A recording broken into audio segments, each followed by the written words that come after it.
大家好，我係寶運中醫嘅賴醫師。啱啱過去咗夏季最後一個節氣大暑，亦係一年中最熱、濕氣最重嘅時候。接住落嚟就係立秋啦，代表秋天正式開始。呢兩個節氣交替嘅時候，正係養生嘅關鍵轉折點。今日就同大家講下中醫點樣順應節氣，幫你順利過渡，為秋冬健康打好基礎。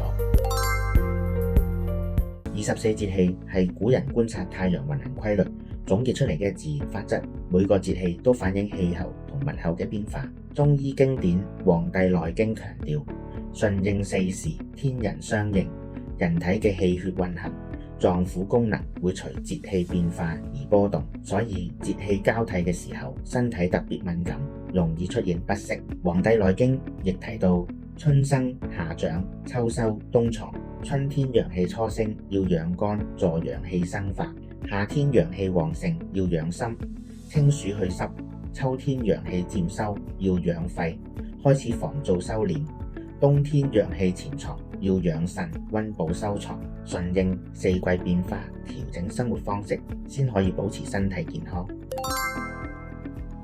想順應節氣養生，可以記住以下5大原則。第一，飲食調整，順應節氣，選擇當造食材，中醫稱為不時不食。夏天濕氣重，適合食薏米、冬瓜去濕；秋天乾燥，適合食雪梨、銀耳、百合潤肺；冬天寒冷，適合食羊肉、生薑溫補。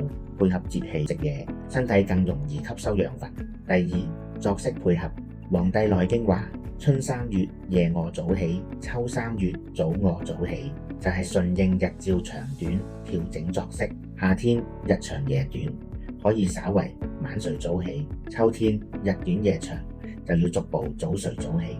第三，適度運動，不同節氣適合不同運動強度。夏天可以多出汗，幫助排走濕氣；秋天開始要收，運動以微汗為度，避免大汗淋漓，耗傷津液。冬天就更加要減少劇烈運動，保護陽氣。第四，情志調養，情緒會受節氣影響。春天容易肝氣鬱結，要放鬆心情；秋天容易悲秋，要多接觸陽光；冬天容易情緒低落，要保持心境平和，適時調節情緒，對健康好重要。第五，疾病預防。某些疾病喺特定節氣容易好發，例如秋冬季節呼吸道疾病特別多，春天過敏症容易發作，夏天腸胃問題特別常見。知道邊個節氣容易有咩問題，就可以提早預防。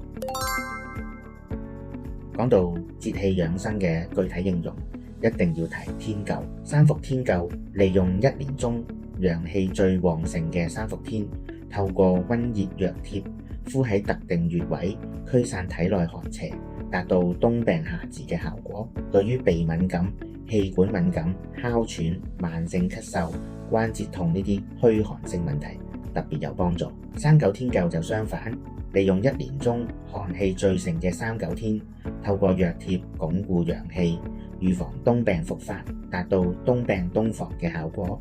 兩者一個在夏天驅寒，一個在冬天防寒，相輔相成。呢兩種療法都係中醫順應節氣養生智慧嘅具體實踐，借助天時，事半功倍。如果想學更多中醫智慧，記得追蹤我哋 YouTube channel 啦。我哋下集再見。